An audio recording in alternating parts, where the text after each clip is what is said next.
مشاهدينا الكرام مرحبا بكم في مع المغرب من واشنطن on Médian TV. Bienvenue dans ce nouvel épisode de votre émission avec le Maroc depuis Washington. Je suis Adam Early et je suis toujours très heureux de vous retrouver. Les 17 et 18 février 2022, 80 dirigeants africains et européens se sont réunis à Bruxelles pour le 6e sommet Union européenne-Union africaine afin de poser les jalons d'un partenariat renouvelé. Ce sommet, qui se tient une fois tous les 5 ans, offre une bonne opportunité aux dirigeants des pays des deux continents d'aborder des questions d'intérêt commun relatives au commerce, à la politique, à la sécurité et à la santé. Quelques jours avant le début du sommet, la présidente de la Commission européenne, Ursula von der Leyen, s'est rendue au Maroc. Elle a annoncé l'investissement de 1,8 milliard de dollars entre 2021 et 2027 pour renforcer le développement, la santé, la digitalisation et les énergies vertes au Maroc. Au terme du sommet UEA, un plan de développement de 150 milliards de dollars pour les 5 prochaines années a été approuvé. Ce plan vise la solidarité, la sécurité, la paix et le développement durable entre les deux continents. Dans son discours adressé à ce sommet, le roi Mohamed VI a mis l'accent sur d'une part l'importance de l'éducation, la culture et la formation professionnelle, et d'autre part les bienfaits de la mobilité et de la migration qui sont des questions centrales pour le royaume. Dans l'épisode d'aujourd'hui, nous reviendrons sur ce sommet et ferons le point sur ce qu'il en est ressorti. Nous verrons quelle a été la contribution du Maroc et pourquoi le Front Polisario y a été représenté, bien qu'il ne soit pas un État et que son chef est toujours recherché par la justice. Pour discuter de ce sujet et faire le point de ce dossier, j'ai le plaisir d'accueillir deux fidèles de l'émission, Ilan Berman et David Pollock. Ilan est le vice-président du Conseil de la politique étrangère des États-Unis basé à Washington, D.C. Il est expert en sécurité régionale et a également fourni de nombreuses consultations au profit des services de renseignement américains et des départements d'État et de la défense des États-Unis. Notre deuxième invité est le Dr David Pollock, chercheur principal au Washington Institute et conseiller pour le Moyen-Orient au département d'État. Mais avant d'entamer le débat avec nos deux invités, je vais d'abord commencer, comme il est de coutume, par donner la parole à notre chroniqueur J.D. Gordon. J.D., la participation du dénommé Ebrahim Rally à ce sommet ne vous a pas échappé. Celui qui se présente comme le chef du Polisario ne représente pourtant aucun État et est accusé d'avoir commis des crimes de guerre. D'ailleurs, aucun pays de l'Union européenne ne reconnaît la légitimité de l'État que ce personnage prétend représenter. Alors, j'aimerais savoir comment la communauté internationale, et en l'occurrence l'Union européenne, tolère encore que l'Union africaine continue d'accueillir à sa tribune des entités qui n'y ont pas leur place. Écoutez, Adam, un grand nombre d'organisations internationales ont commis cette erreur, en l'occurrence l'Union africaine, et ce depuis les années 70. La plupart de ces mots, à un moment donné, si vous jetez un coup d'œil sur la carte de l'Afrique et vous colorez les pays africains qui ont diplomatiquement reconnu le Front Polisario, vous constaterez que la plupart des pays du continent africain sont colorés de cette couleur. Several of those countries have either frozen that support or withdrawn that support.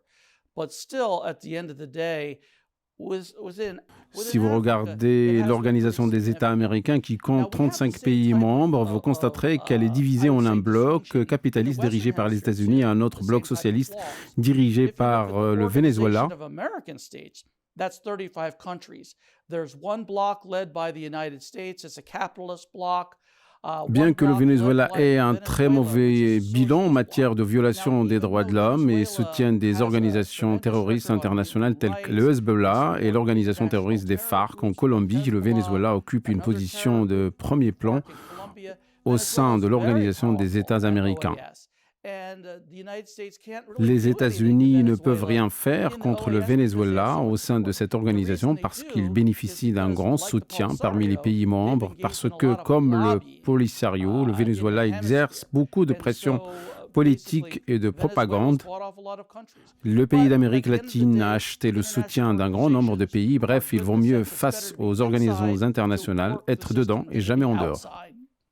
All right, well, useful Merci, Jidi, pour ces précieux éclaircissements.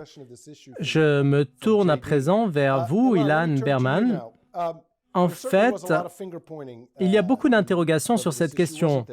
D'une part, comme je l'ai dit, l'Union européenne a précisé qu'elle n'avait pas à inviter Brahim Rali et qu'elle ne reconnaissait pas la soi-disant race. D'autre part, nous constatons que l'Union africaine accorde encore à ce personnage et au Front Polisario une légitimité qu'il ne mérite pas. Alors comment expliquez-vous cette contradiction et en quoi peut-elle affecter la coopération entre l'Union européenne et l'Union africaine dans le traitement de cette question du Sahara? Well, frankly, I think this is a little bit of a reflection of the fact that Europe is testing the waters, is trying to figure out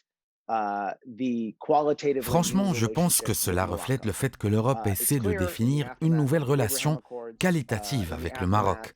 Il est clair qu'après la signature des accords d'Abraham et le succès du Maroc dans sa diplomatie économique au niveau régional et dans ses relations diplomatiques publiques, la position du Maroc en Afrique est en hausse et je pense que l'Europe essaie de définir le véritable statut du royaume.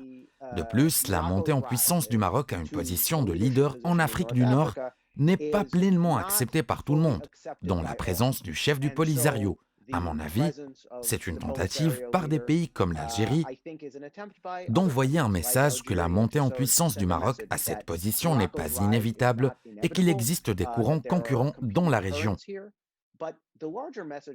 Mais le plus grand message que je conclus de tout cela est que la situation est en train de changer, car il est devenu tout à fait clair que les pays européens le comprennent et se rendent compte que le rôle du Maroc s'étend et augmente, et ils essaient de déterminer la direction vers laquelle se dirige l'essor du royaume.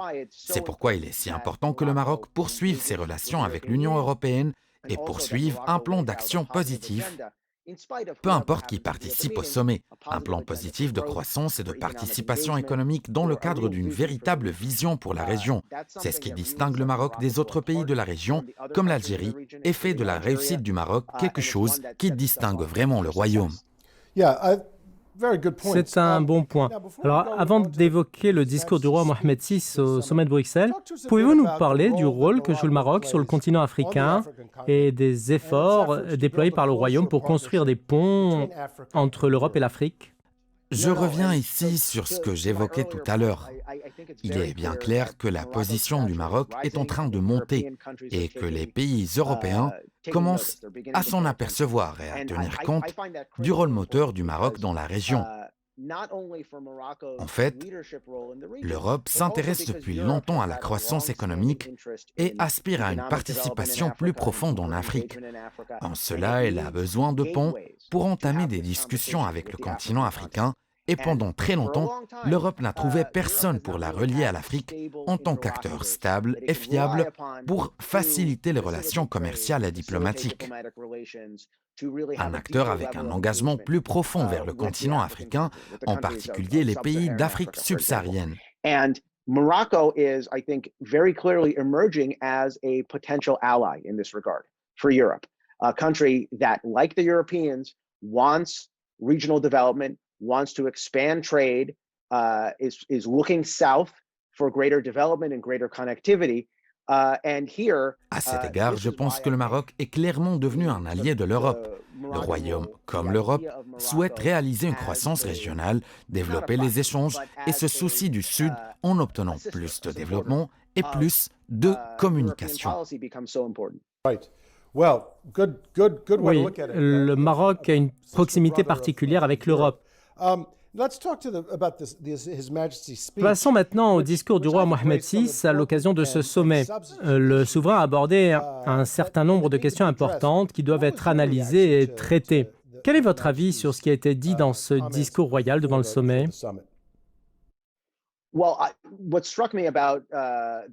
Écoute, Adam, ce qui a retenu mon attention dans le discours de Sa Majesté le roi Mohamed VI, c'est la nature particulière de l'agenda qu'il a mis en avant. Il a donné la priorité au capital humain, à l'éducation, à la culture, à la formation professionnelle, à la mobilité et à la migration. Tous sont des aspects que le royaume peut réaliser par lui-même, et ce sont des aspects qui profitent au Maroc dans ses relations avec l'Europe et les pays africains.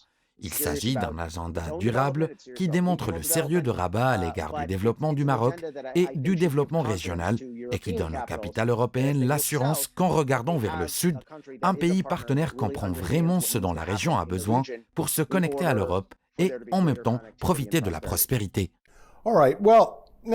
Oui, en fait, vos propos sont très justes, mais comme vous le savez, il y a encore un antécédent non résolu entre l'Afrique et l'Europe.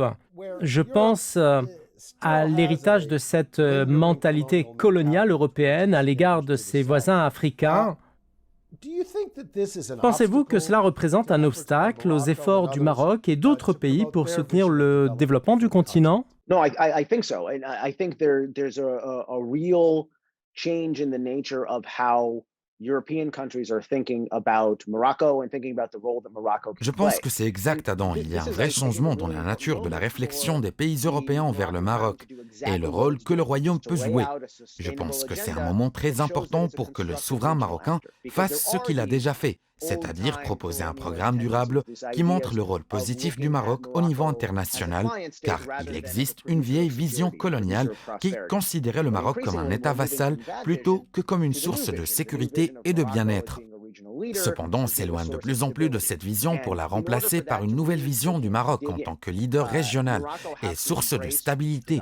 Et pour que cette vision se stabilise, le Maroc doit poursuivre sa quête de croissance interne et montrer sa volonté de participer à des projets régionaux tels que l'approvisionnement en gaz naturel de la région ou la création de nouveaux ports pour expédier des marchandises vers les pays situés en Afrique subsaharienne. Le tout dans le cadre d'une vision plus large que le Maroc doit mettre en avant pour qu'il devienne absolument clair que Rabat a une orientation et une vision de ce que le continent africain devrait être.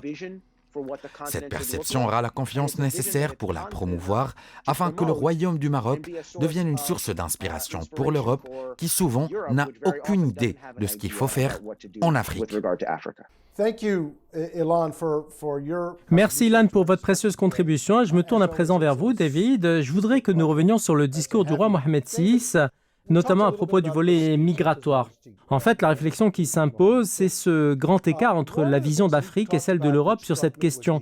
Avez-vous pu remarquer une évolution dans le traitement de cette question à Bruxelles et quel est votre avis sur ce passage du discours du souverain concernant le rôle de l'Observatoire des migrations, à savoir, je le cite, « concilier les intérêts de l'Afrique et de l'Europe lorsqu'ils semblent contradictoires et substituer au tout sécuritaire le continuum mobilité-développement dans l'esprit humaniste du pacte de Marrakech. » Fin de citation. Votre réponse après une courte pause. Restez avec nous.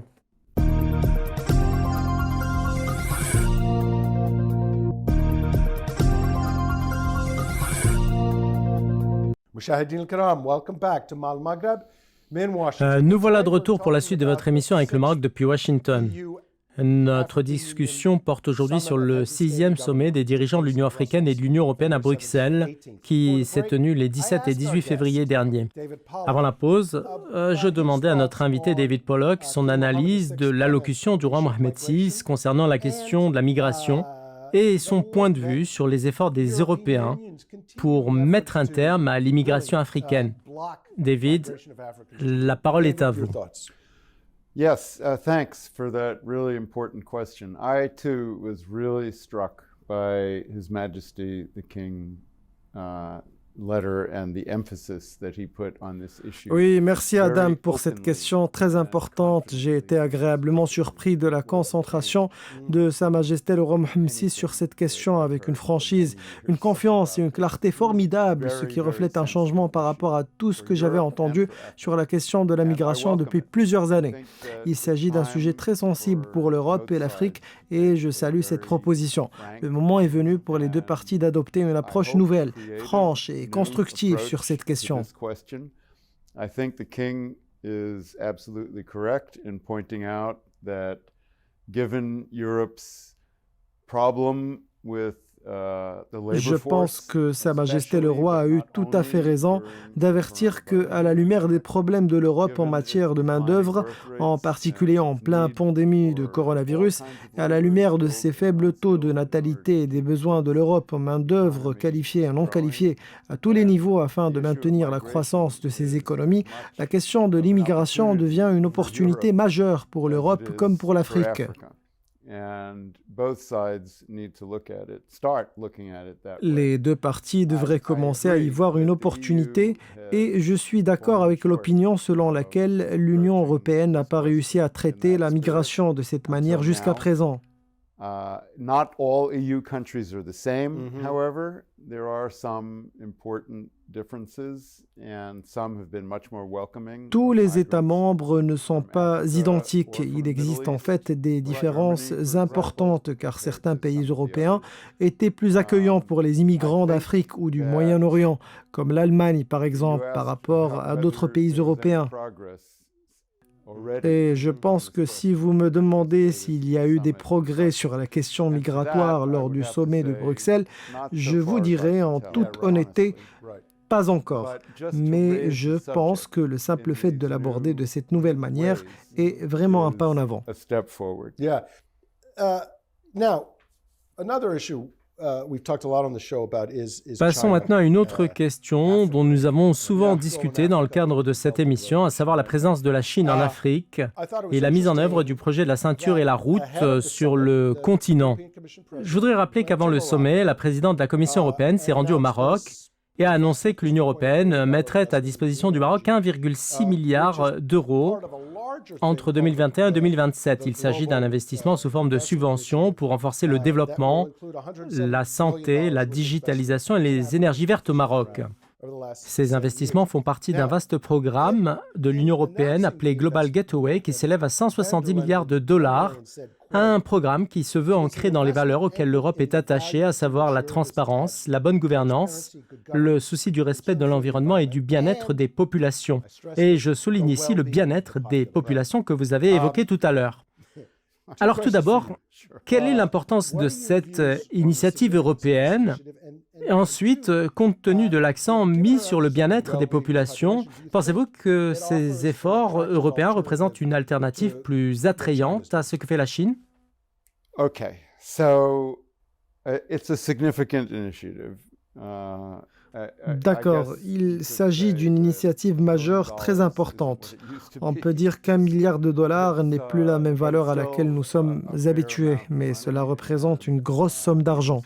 Même sa distribution à un certain nombre de pays sur 7 ans constitue un investissement important qui peut se traduire par de réels avantages pour la population locale ainsi que pour les investisseurs, qu'il s'agisse de pays ou d'entreprises européennes participantes.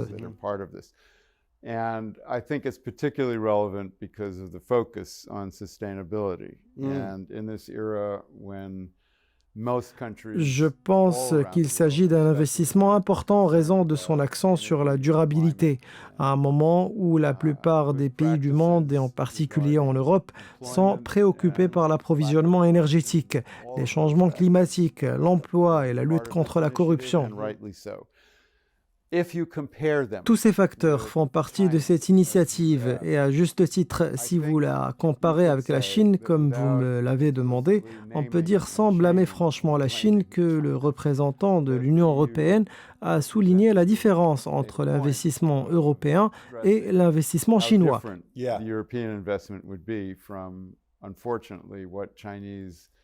Investments or loans, and very often they're not investments, they're loans that have to be repaid and that put a big burden. Qui malheureusement prend souvent la forme de prêts qui doivent être remboursés et qui représentent un énorme fardeau pour les pays africains. On sait également que dans un bon nombre de ces projets supervisés par la Chine, la corruption est endémique, en plus des pratiques déloyales en matière d'emploi, notamment le processus d'importation de milliers de travailleurs de Chine au lieu d'employer de la main-d'œuvre locale. C'est en quelque sorte une forme de migration inversée.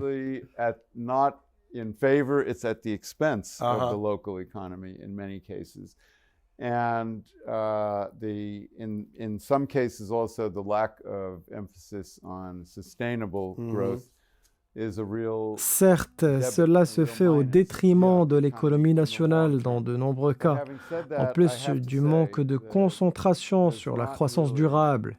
Ceci est un véritable inconvénient pour l'économie à long terme. Je dois dire également que l'investissement européen n'est pas vraiment un substitut à la Chine en raison de l'intérêt de la Chine et de nombreux pays d'Afrique à coopérer avec la Chine, qui a des milliers de milliards de dollars à dépenser. Ce qui rend les pays africains intéressés par un partenariat avec eux, mais les pays africains doivent être prudents et s'assurer qu'ils ne doivent pas collaborer avec une seule partie, qui est la Chine. Bien, venons-en maintenant à la question controversée du Front Polisario et au caractère scandaleux de la présence du dénommé Brahim Rally à ce sommet.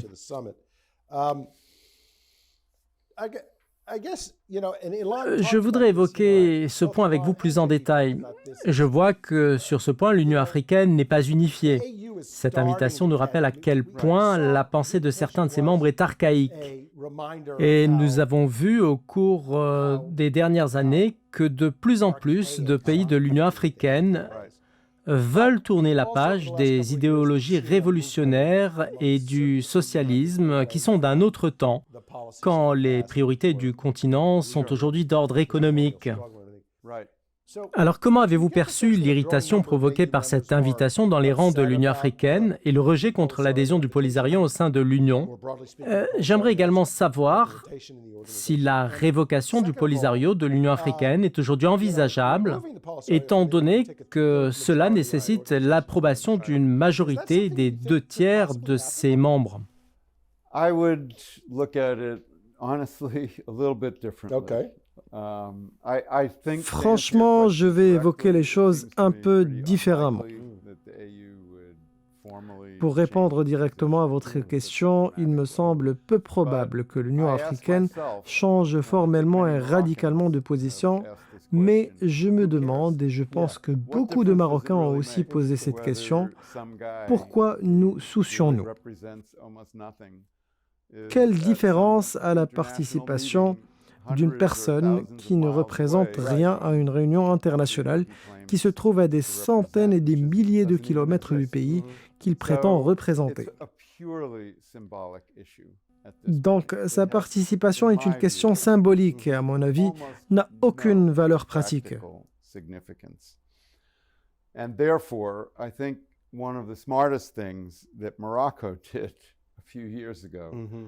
Par conséquent, je dois faire référence à l'approche perspicace du Maroc, à savoir le retour du royaume au sein de l'Union africaine.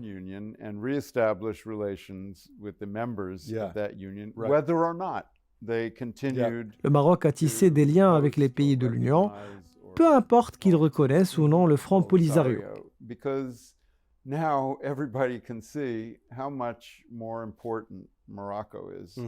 Tout le monde peut maintenant voir à quel point le royaume du Maroc jouit d'une position privilégiée sur le continent africain. Ainsi, lors de ce sommet, le Maroc a fait preuve d'ingéniosité sur le plan officiel et dans le discours de Sa Majesté le roi Mohammed VI et dans les déclarations officielles du royaume, en ignorant la question de la participation du Front Polisario au sommet Union européenne, Union africaine de Bruxelles. Il s'agit vraiment d'une vision perspicace qui remet les pendules à l'heure. مشاهدينا الكرام, we're almost out of time, but I guess Nous arrivons au terme de cette discussion. Pour conclure, je voudrais rappeler plusieurs points. En fait, beaucoup d'efforts sont encore nécessaires pour renforcer les relations entre l'Afrique et l'Europe. Je me réfère ici à un sondage réalisé il y a 2 ans, dans lequel on demandait aux Africains de classer les pays ou les organisations qu'ils considéraient comme les plus importants pour eux. Et leur réponse était à l'époque la Chine, puis les États-Unis, et en bout de liste venait l'Europe. De fait, les Européens ont pris pleinement conscience de l'ampleur de l'effort qu'ils devaient déployer pour renforcer leur position en Afrique et améliorer leur image. chose qui a été clairement soulignée par notre invité Ilan Berman lorsqu'il a décrit comment les dirigeants européens devaient évoluer dans leur compréhension non seulement quant à l'importance de l'Afrique, mais aussi de l'Europe envers le continent, loin de la vision de l'ancien colonisateur, mais plutôt basée sur le principe de l'égalité. Dans ce contexte, je pense que le Maroc est un brillant exemple pour le reste des pays du continent de ce à quoi devrait ressembler le partenariat. Je tiens à remercier notre chroniqueur, Judy Gordon. Je remercie également nos deux invités, Ilan Berman et David Pollock. Merci à vous tous, chers téléspectateurs, pour votre attention et rendez-vous la semaine prochaine. À très bientôt.